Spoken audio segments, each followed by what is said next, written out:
It's said that time heals all wounds, but for veterans, that's not always true, as in the case of a Deadwood man. He's a bit of an entertainer, so you may have seen him at some point over the decades. Tonight, the story of his service in Vietnam and the parts he cannot forget along the way in the Northern Hills. If you've ever been to the Days of 76 weekend in Deadwood, you may have seen Rick All riding on a horse as a General Custer reenactor. He says this will be his 33rd year. He moved to Deadwood as a little kid and has called it home ever since. And inside VFW Post 5969, we talk about a time he can't forget. Now, age 67, All says he grew up watching Vietnam and after high school joined the Army. To win the war, to serve my country. And he says he served in Germany and then on to Vietnam in 1971. The first thing you noticed when you get off the airplane was this terrible stench. I mean, it was really, it kind of it smelled like death, actually. A week after I got out in the field, I received my CIB, which is a combat infantry badge. It's on my hat right here. And you get that after you've been in 3 firefights. So I achieved it fairly quick. In tanks and armored personnel carriers, they traveled through jungle terrain, through mountains and valleys. Danger, lurking, hiding, everywhere. We'd search the area out in front of our tanks. And usually that's where we ran into Charlie.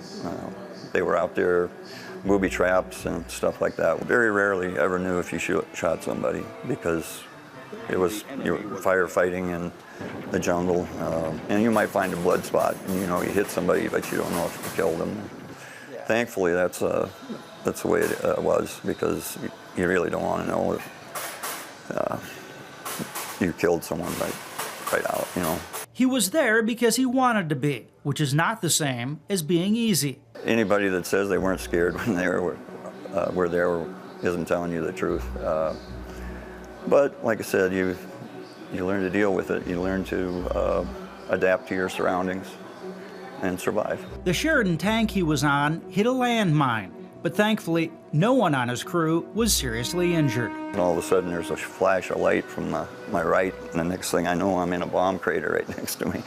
As so many veterans have now discovered, he has PTSD, and with agony in his eyes and pain almost tangibly in the air, he explains the 2 events that still haunt him from his days in the war. It's kind of hard to talk about, but I shot and killed a 10-year-old boy one morning on guard duty, and I have nightmares about that ever since. It was an accident, but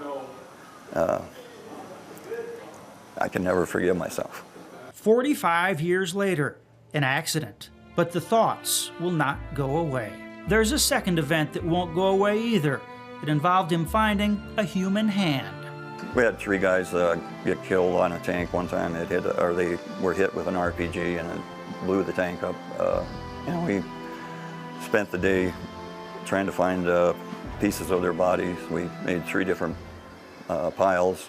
Age 21 and 22, in Vietnam, he survived and was awarded the Bronze Star. It's only given out by the Army, and it's the 3rd highest award for meritorious service.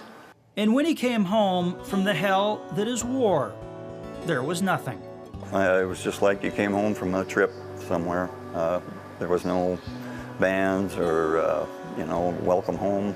He says he spent his career as a carpenter, and each year when Deadwood's Days of 76 roll around, he plays the part of General Custer.